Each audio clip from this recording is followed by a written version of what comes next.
Time rapidly approaching, 30 minutes past 9 o'clock. My great pleasure to welcome back to the studio Ray Summers from Neighbourhood Watch. Good morning, Ray. You've brought some good weather with you. I see sunshine out there, a light breeze. It must be terrific outside at the moment, is it? Good morning, Peter, and yes, it is very pleasant.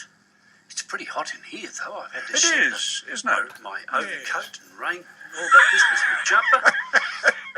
But it's going to be warm in the following 3 days. I think there's a 30, a 29 and a 34. That's right. Yeah. And no rain. I didn't hear about that. No, the rain will be later in the week. We're going to get a few showers, but by that time we'll all be looking for somewhere to lie down because it's too hot. Can we please have some cool weather now? Peter, did I see you on television at the fight yesterday afternoon? No. Oh. No. I was going to ask you to give me a kick-by-kick description. Oh, Ray, I don't understand the mentality of the people who participate in a sport like that, or the people who actually go along and watch it. I don't even like boxing. No. Wrestling, okay, but this drawing blood and knocking people senseless, for goodness knows, I just don't understand it. I battle to understand when in this country we've gone out of our way to protect the head of sports people, like in football and other sports, very conscious of head injuries, and yet this one promotes it. Yes, yeah. And I think that's governments who've got to be responsible. They need to be, I think. Yeah. I've been looking through the various online media this morning, of course, for news stories, and everywhere there are pictures of these two girls with their faces covered in blood, and I mean, come on, this is not sport. Like blowing up balloons. Oh, just awful. However, we're not here to talk about UFC or whatever it's called. What I am concerned, Peter, you realise it's only 38 or 39 sleeps to Christmas. Have you completed your shopping? I like Lego, Peter. Oh, I'm pleased you said that because I was searching for a Ferrari, but I couldn't get the colour you like, so you settled for a Lego. I'm pleased to hear it. I did hear that Legos is close to the number one choice for boys and quite high for girls. That's interesting. I never had a Lego kit, but as a family we had a Meccano set. Yes, my word. Yes. Yeah, I can relate to that.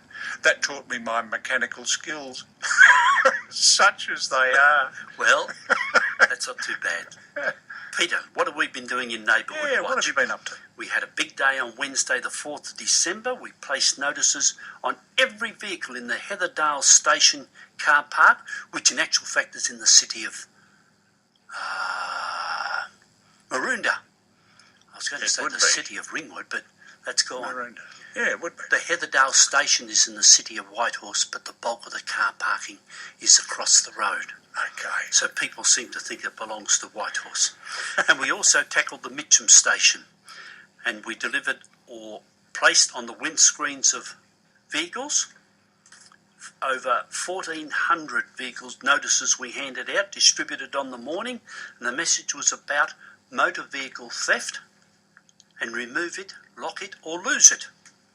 It was a good morning for a walk, and coffee afterwards was excellent. Great way to spend the day and do a public service at the same time. Yes. Previously we used to do this and fill out a form for the police to send on to Tom, Dick and Harry that you left your golf clubs on the back seat and so on and so on. Right. But no one ever knew that we'd been there. So there's been a change in tack, and the crime prevention people in Eastern District region, that's the four of us, Whitehorse, Manningham, Boroondara and Monash, have applied for some funding, and we now have these flyers. Oh, my word. Very new full colour, double-sided flyers or notices. My word. What a terrific job. They will certainly draw people's attention. Well, they're certainly smarter.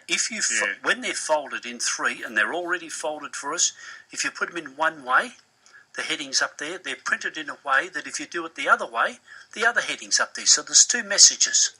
I like it. You can't miss them. No, I think that's terrific. Yes, it is good. Yes, There was some funding on a national basis from Neighbourhood Watch, and the crime prevention people in the four LGAs, local government areas, applied for it and got it, so we have it. The 6 topics in the set, all in full colour and printed both sides, covering motor vehicle theft, remove it, lock it or lose it, handbag theft, construction site theft, tradies, secure your tools, and residential burglary. So we think by putting them under the windscreen, anybody who comes past for the day will know that someone's been there, and you will notice the top third always has a police badge. Yes. Yeah. That is really So good. we think that, doing about 3 things at once, so everybody knows that we've been there.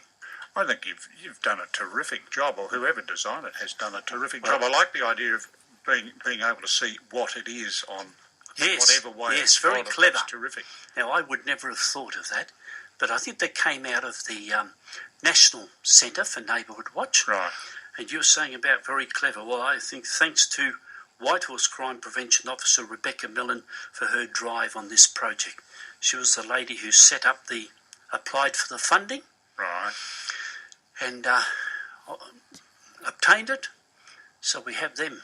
And this was our first time that we had distributed them. That's good, and it's got a checklist under every heading. There's handbag theft, motor vehicle theft, construction site theft, etc., and it's got a checklist on there. For example, under handbag theft, when you're out, you should tick the following boxes: stay alert, be assertive, and walk with confidence. Always keep one ear free if using headphones. Be alert and aware of people who appear suspicious. Take only the valuables you need for the occasion, etc., etc. I think that is really first class. Well done, congratulations. Yes, so we must thank Beck for that work. My word, well done, Beck. Anyway, so I guess, they'll be well and truly distributed around the countryside in this area. Indeed. Now, having had a successful day at Mitcham and Heatherdale, we have another project on Tuesday the 1st of December, and we will visit a Whitehorse hotspot. One of our walkers who does this, he refers to it as the mystery tour. We never know where we're going. I like that. Until we meet at Nunawading and we're picked up and taken in a police van and we find out what we're doing. And the first and last time you're in a police van, we hope. Oh, well, we get a ride every month. Oh, do you? Yeah.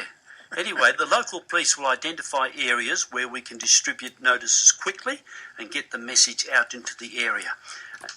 During 2015, we've had about 10 of these field day activities, and in 2016 we plan to have more and hopefully respond to some hotspots within 2 or 3 days.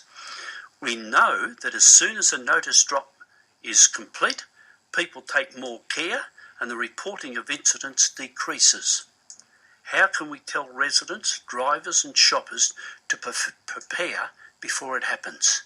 Now there's the next challenge. And an example of something that we did probably 2 or 3 months ago in the unit development north of Whitehorse Road, around that park area, heading over towards TAFE. Anyway, there were people climbing up down pipes, getting up onto the first floor balcony, entering the unit because the people who lived in the unit, there was no ladder for you to come up, and they used to leave their sliding doors open. Oh, dear. So there were probably 10 or 12 of us, and we saturated the place with a police notice that we had was already printed. Everybody got one. 3 days later, they nailed 2 blokes. Well done. So obviously they were going up and found out the door was shut and had to come back down again. So it does work, and we know up at Mitcham Station before it was rebuilt that it was a hot spot for theft from vehicles, and we flooded that, I suppose, 3 times in 3 months. And clearly things dropped. Excellent. Yeah, so, it pays off. My word. And it's something the police can't do. They just don't have the manpower. Don't have the resources, no. But to deliver 1,400 brochures in 2 or 3 hours with a number of people, as some police say, look, it just will never happen. But it helps us to stop it. My word. Or get someone out. Yes, that's excellent. Now, on Wednesday night, Peter, Wednesday the 18th of November, 7:30 to 9 o'clock, followed by a homemade supper, and that's guaranteed. I'm the cook. Uh-oh. at Blackburn Uniting, we won't stop there any longer, at Blackburn Uniting Church Centre, corner of Blackburn Road and the Avenue, in the suburb of Blackburn, we have 3 speakers. One is Leonie Burnham. Leonie is the Deputy Executive Officer of Eastern Community Legal Centre. Been with them for 11 years, and their principal task is to provide legal advice to residents in the Eastern region, concentrating on the most vulnerable members in our community. ECLC also provides education to all groups, raising awareness of people's rights and the law. And on Wednesday, Leonie will be addressing issues like neighbourhood disputes with over fences and noise and all those things, loud cars, and very important ways people can deal with conflict, and agencies where you can get help or get advice.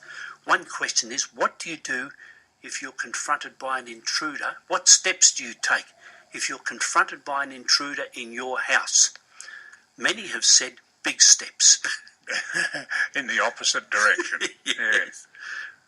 But anyway, that's what we're wanting to address. And hopefully we'll have a senior member of the Whitehorse Police will give us an update on how things are going in Whitehorse, how things that are still giving us trouble, and also some of our good points. And leading Senior Constable Rebecca Millen, what crime prevention activities are in Whitehorse and how that's operating. And that's followed by supper, and often this is the important part, and talk. Networking is the term, which is often a very rewarding part of the evening. You find out lots of bits no one wants to tell you beforehand. True enough. Yes, we all like get talking. yes. Yeah. Now, what else can I tell you? Moving on to what's happening in Whitehorse at the police level. Since last month, residential burglaries, theft of motor vehicles are still happening. Nothing's changed. And police remind residents to lock doors even when they are at home and call 000 to report any suspicious people or vehicles. And to remind residents to lock their vehicles and remove any valuables, and consider replacing their number plate screws with anti-theft screws, and to consider steering locks and car alarms for their vehicles. Do you remember the old concertina type bar that we used to put? Fit on the steering wheel, yes. Well, they're the popular thing now. If you can get one of them, that's what we need. And it just slows the process down. And the sad news is, if you've got one, the car next door hasn't, so Hopefully. they'll pick on you.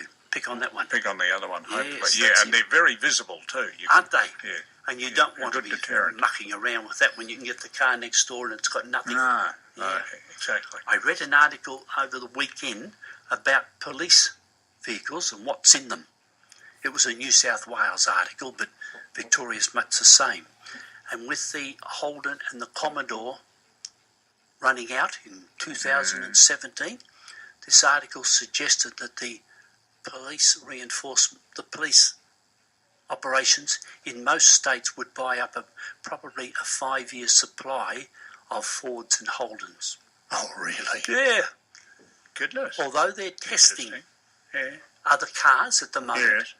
that's their choice. Their choice. Yes. Interesting. What I did notice, I saw somewhere, over in the Scandinavia, where we go for high-powered cars for road patrol, particularly in country areas, they operate with only 4-cylinder cars. Really? What's their reasoning? Interesting. Perhaps they don't have the long distances No. between, like the Hume Highway. There's no towns between Melbourne and Albury. No, that's right. So if they want to do 60 or 70 k's, they want to do it in a hurry. Whereas over there, towns are much closer. But That's interesting. they see that having 6 and 8 cylinders was not really necessary. Yeah, they may rely on static interception with, the nails on the road and all that sort of thing, the spikes, yeah. That's one way to stop cyclists, isn't it? Put Apparently, apparently, and I have nothing to do with that. No, nor do I. No. But has the thought ever gone through your your mind when somebody tears up and down your street at about 3 o'clock in the morning? No, I haven't had that issue. Oh, I've thought about it. Well, what usually happens, I hear them, but they never seem to come up our street. Young bloke's come home and he's just given the neighbours a bit of a thrill with the noise of his car. Yeah, wonderful. Peter, when I come to a close, I should remind you of some contact points. Emergency is 000, fire, police and ambulance. Crime Stoppers, 1800 333 000. Forest Hill Police Complex, which is up and running, 88 4736 00, and Box Hill Police Complex, 88 9232 00. And then if we want to talk to Neighbourhood Watch Whitehorse, 0418 596831, and our email is whitehorse@nhw.com.au. And if by mail, Post Office Box 5005, Laburnum Licence Post Office, or LPO, Laburnum 3130. And I think we're out of time, Peter. Well, it would seem to be, Ray. Thank you very much, as That's all right. always. And I'll see you again on Monday, the 21st of December. My word, that is close to And have we got that job down at the Box Hill shops? Need to wear our Christmas outfit? Oh, I think so. Christmas outfit? I think so. We are? We're on? Yeah, we're definitely on. Ray Summers from I almost said Eastern Volunteers, but in fact, Neighbourhood Watch. Thank you, Ray. As always, lovely to talk to you. We'll talk again next month. And the time